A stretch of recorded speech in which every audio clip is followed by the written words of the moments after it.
पूरा भरोसा है। मुझे कभी कभी परिस्थितियों से, लोगों से डर लगता है। लोगों की बोली हुई बातों को मैं अपने मन में से निकाल नहीं पाती। इस वजह से मन में विचारों की एक चैन सी बनी रहती है, जिसके कारण मन बहुत घबराता है और बहुत दुख पाता है। तो मैं इस अवस्था में कैसे विजय प्राप्त करूं? क्या है कि विवेक की कमी है।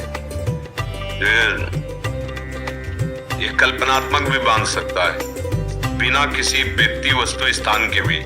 ये बिना किसी के भी ये भय की रचना कर सकता है अंदर ही अंदर।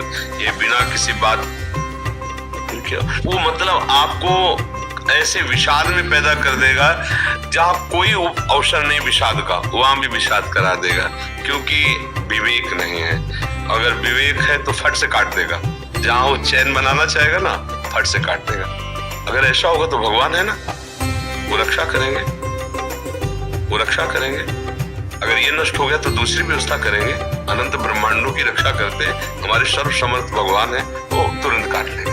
अब इतना आश्रय है नहीं, सत्संग का अभी रंग चढ़ा नहीं, तो विवेक रूपी कैंची सही है नहीं, तो काट नहीं पाते। अगर विवेक एक क्षण में कट जाएगा, कोई घंटा में काट पाता है, कोई दिन में, कोई जीवन भर बनाए रखता है। ये वही आदमी है जिसने मुझे गाली दिया था, जीवन भर बनाए रखता है, और कोई एक सेकेंड में काट दिया। मेरे किसी अवगुणों का सुधार करने के लिए प्रेरित करके गालियां दिया रहे, मंगल भवन है, जो कर रहे हैं अच्छा है, बस निकल। विवेक ने क्या किया?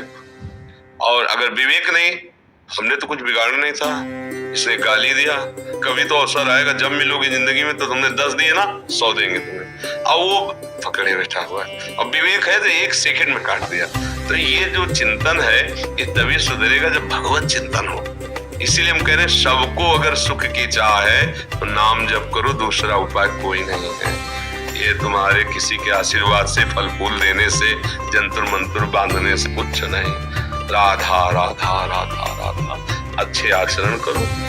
कोई भी तुम्हारे साथ जो प्रतिकूल व्यवहार कर रहा है तो भगवान देख रहा है। जहां तक हो तहां तक अपनी बुद्धि से उससे बचने का उपाय करो। नहीं, आश्रित में निर्भयता बढ़ती है। क्या हम अकेले जा रहे हैं, अगर कोई मिला मारा तो वही भगवान है ना, हमारी रक्षा कर लेंगे। और निश्चित आपने विश्वास किया है, भगवान रक्षा कर लेंगे। अगर कोई भारी से भारी समस्या है तो भगवान के लिए कोई समस्या है क्या? अगर भगवान का आपने आश्रय नहीं लिया तो सब समस्या ही समस्या है। जिसको हम पति कहते हैं, प्राण प्रिय कहते हैं, वैसी परिस्थितियों में उसकी बुद्धि हो जाती है कि अपने परिवार को जहर दे देता है। ऐसी परिस्थिति प्रकट हो जाती है कि जो प्रिय से प्रियजन है वो संबंध विच्छेद कर लेते हैं। जिनके सहारे हमने जीवन काटने की कोशिश की, वही हमें छोड़ देते हैं। ये क्या है? भय ही तो है ना। अगर भगवान का आश्रय, सामने भगवान का भाव करो, तो अगर ऐसी स्थिति भी आएगी तो आपने भगवान को पकड़ा है। जैसे मीरा जी के पति राणा जी का शरीर पूरा हुआ, उनसे कहा आप अपना सुहाग उजाड़ो। तुमने इनके लिए सुहाग, जो हृदय की बात और संतों की बात और शास्त्रों की बात, बिना भगवान के किसी को स्वप्न में भी सुख नहीं मिल सकता, पक्का समझ लो। अब चाहे आप उसे स्वीकार करें या ना स्वीकार करें, इसमें आप स्वतंत्र हो। भगवान ने भी आपको स्वतंत्र इस वजह में किया है। अगर आप स्वीकार करो तो ठीक है, ना स्वीकार करो तो दूसरा विभाग है, वो तो स्वीकार करना ही होगा। अधर्म आचरण करोगे उसका दंड मिलेगा आपको। यहाँ से लोग पर लोग सब मिले, वो तो मिलेगा ही। अगर इधर स्वीकार कर लिया तो वो नष्ट हो जाएगा और तुम्हें आनंद की प्राप्ति होगी। बस ये बात समझना है।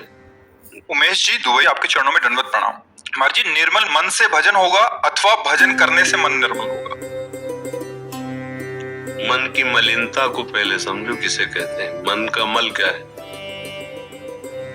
पता चला तुम्हें अभी तक? भाई निर्मल और मलिन, तभी तो आप उस विषय को जान सकते हो। पहले मल को जानो ना। ये होने पर मलिन कहा जाता है, और ये ना हो तो उसे निर्मल कहा जाता है। किसे जानते हो आप? मल किसे समझते हो? तो मन, हाँ ठीक है। जो देह भाव से युक्त होकर मन इंद्रियों के साथ भोगों में विचरण करता है, इसे मलिनता कहते हैं। अगर वही धर्मयुक्त विचरण करे और नाम जप शुरू करो, तो फिर जपते जपते ये विकार नष्ट हो जाएंगे और मन इच्छा रहित हो जाएगा, संकल्प रहित हो जाएगा।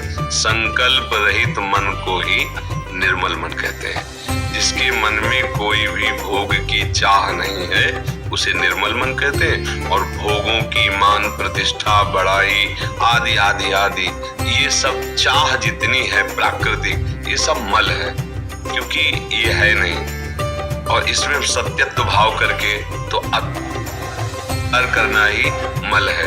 वही बार बार हमारे को प्रभु के समीप होने पर भी ढकी हुई दूरी महसूस करवा रहा है। बार बार जन्म, बार बार मरण, बार बार बंधन, ये काम, क्रोध, लोभ, मोह, मद, मत्सर, ये सब मल के अंतर्गत आता है। इनसे रहित होने की सामर्थ्य नाम जप से प्राप्त होती है। तो हम लोग तो सब फंसे हुए हैं शरीर भाव में। जब हम खूब नाम जप करें तो धीरे धीरे धीरे धीरे हमारी बुद्धि पवित्र होगी। पर इन दोनों के पहले स्वीकार करना होगा कि मैं प्रभु का हूं। ये सबसे पहले बात स्वीकार करनी होगी। अगर ये स्वीकार नहीं किया तो सब कुछ करते हुए भी निर्मलता आनी असंभव है, क्योंकि उसमें सकामता बनती रहेगी। जब मैं शरीर हूं, मेरे संबंधी हैं, तो साधन नाम का होगा और साध्य संसार होगा।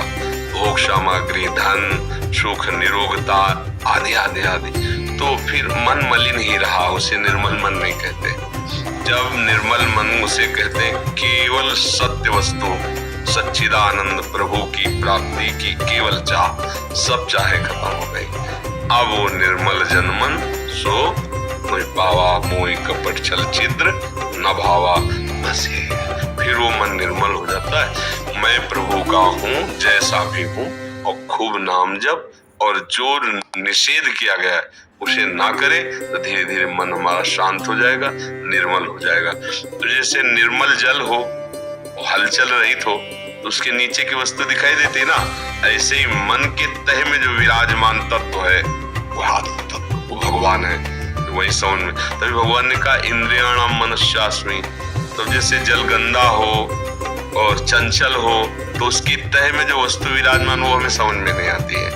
तो ऐसे ही मन निर्मल हो जाने पर फिर किसी को कहने की जरूरत नहीं, वही परमात्मा साक्षात्कार उसे। केशव गोस्वामी जी हरिद्वार से।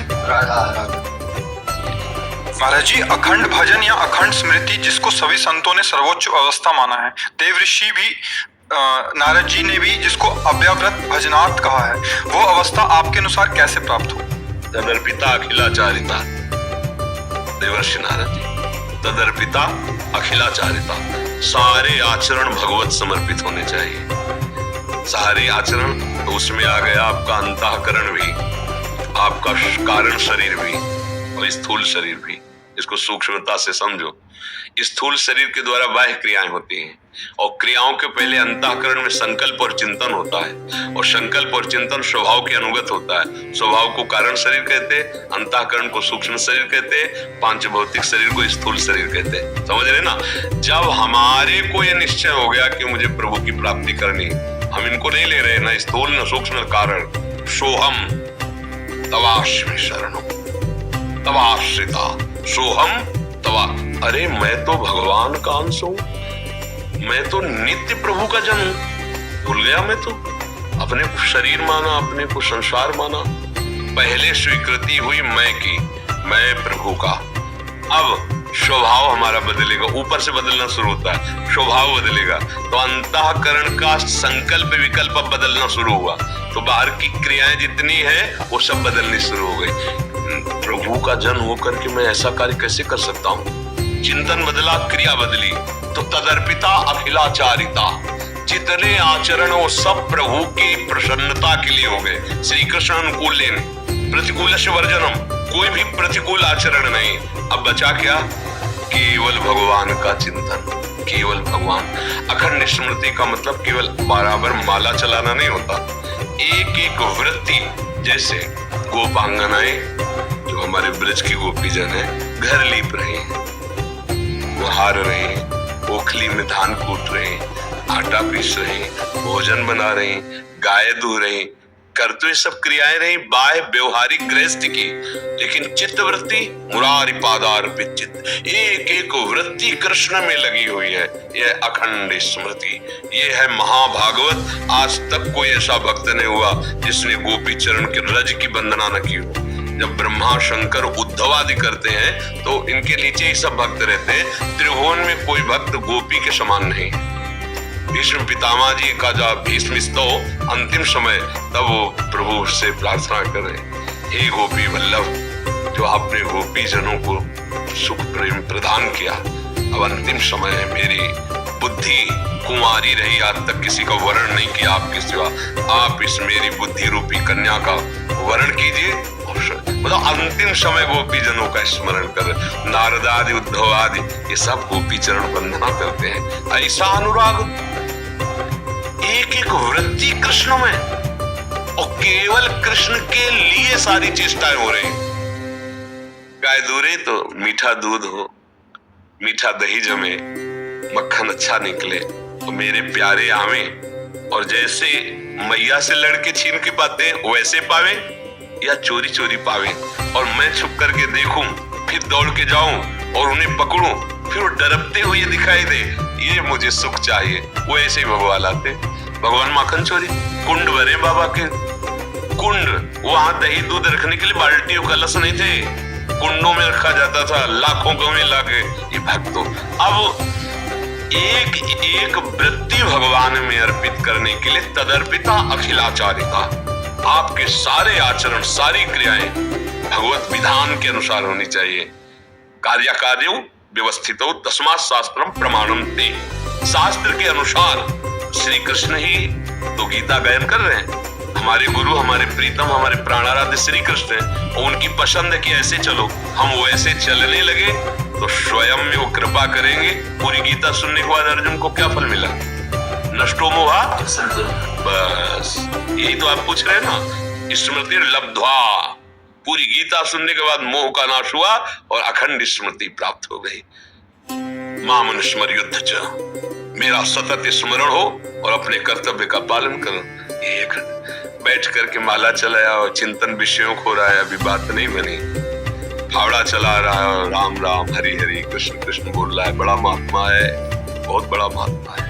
घर परिवार का, अतिथि जनों का, साधु महात्माओं का सेवन कर रहा है। भगवान मैं तो नीच आदमी हूँ, बहुत बड़ा महात्मा है उन्होंने, थोड़ा भी गर्व है, मैं तपस्वी हूँ, मैं भजनानंदी हूँ, अभी बात नहीं बनी। बस एक एक वृत्ति प्रभु में चली जाए, कहीं अहंकार न रह जाए, कहीं क्रिया का कर्ता न रह जाए, कहीं किसी क्रिया का भोक्ता न बने, सिद्ध स्थिति आ गई। पर इसके लिए बहुत अभ्यास की जरूरत है और महापुरुषों के संग की जरूरत है। तो युधिष्ठिर जी को एक महापुरुष मिले, उन्होंने कहा कि बृहस्पति जैसा ज्ञानी होने पर भी यदि वो किसी महापुरुषों की सेवा और संग नहीं किए तो उसे तत्वबोध नहीं होगा, असलियत में उसको अनुभव में ले आएगा। इसीलिए संत महापुरुषों का समागम किया जाता है कि उनकी अनुभूति से जब वो बोलते हैं तो बात हमारे हृदय में चढ़ बैठती है। सुनना सुनाना नहीं रहता, जैसे वो भूत का आवेश हो जाए, वो जबरदस्ती हमसे वही कराती है।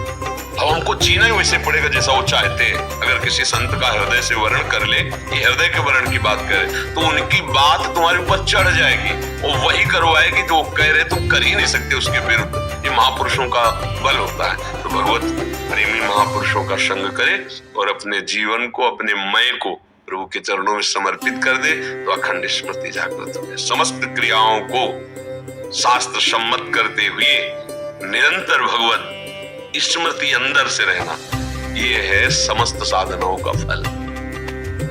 सुनीता कुमारी जी बनारस से।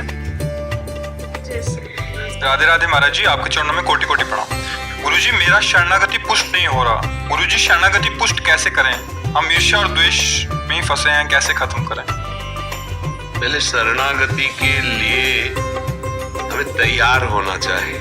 शरणागति बहुत बड़ी स्थिति है, इसे साधारण न समझा जाए। शरणागति एक बहुत बड़ी स्थिति है। शरणागति और भगवत प्राप्ति ज्यादा दूर की बात नहीं। शरणागति प्रारंभिक वचन से शुरू होती है, हे नाथ हे कृष्ण मैं आपका हूँ, ये वचन से। पर इतने एक मतलब 1% से शुरू हुई है और हमें जाना 100% तक है। तनु वांग मनोभिर अमलई सोहम तवै वास्तिता, शरीर से, मन से, वाणी से और स्वयं से अमलई कोई चाह नहीं, केवल आपकी चाह, और फिर शरण में हो गया। उसका फिर स्वरूप ऐसे आता है, अजात पक्षायु मातरम खग। जैसे जिस बच्चे के पंख नहीं निकले, घोंसले में बैठा है, अब वो कुछ कर नहीं सकता, केवल बाट जो होता है अपनी माँ की वही मुंह में जल लाएगी, उसके डालेगी, वही दाना डाले। ये है शरणागति का असली स्वरूप। अजात पक्षायु केवल प्रभु की चिंतन में, एकदम एक कोई दूसरा, उस बच्चे में दूसरा कुछ नहीं, वो केवल चिल्ला सकता है माँ माँ माँ, तो चिल्ला सकते हैं राधा राधा राधा, कृष्ण कृष्ण कृष्ण, बस दूसरा बल नहीं। अभी क्या है, ईर्ष्या द्वेष काम क्रोध मोह मद मत्सर, तो अभी शरीर मैं हूँ और भोग सामग्री मेरी है और भोक्ता मैं हूँ। और अगर हम शरणागति लेते हैं तो भगवान इसकी सुरक्षा करें, बढ़ावे, मेरी भोग सामग्री बढ़ावे, मेरे शरीर और भोग सामग्री की सुरक्षा करें, तो जय हो आपकी नाथ, क्योंकि मैं आपकी शरण में हूँ। ऐसा है ना, इसे शरणागति का अभी स्वरूप लेके थे। ये अभी साधन भगवान को मान लिया और साध्य विषय मान लिए। जब साधन और साध्य दोनों भगवान हो जाएंगे, तो जब बहुकाल करी सत्संगा तबई हो सब संसद। दो प्रकार का सत्संग वर्णन किया गया। एक जो विषयों में आसक्त जीव है उसके लिए है कि जब बहुकाल करी सत्संगा तबई हो सब संशय, और एक है जिसने निश्चय कर लिया है, भले विषयी रहा है, से शीघ्र करनी है, तो फिर ये तात स्वर्ग अपवर्ग सुख धरी तुलाए कंग तूलनताए सकल मिल जो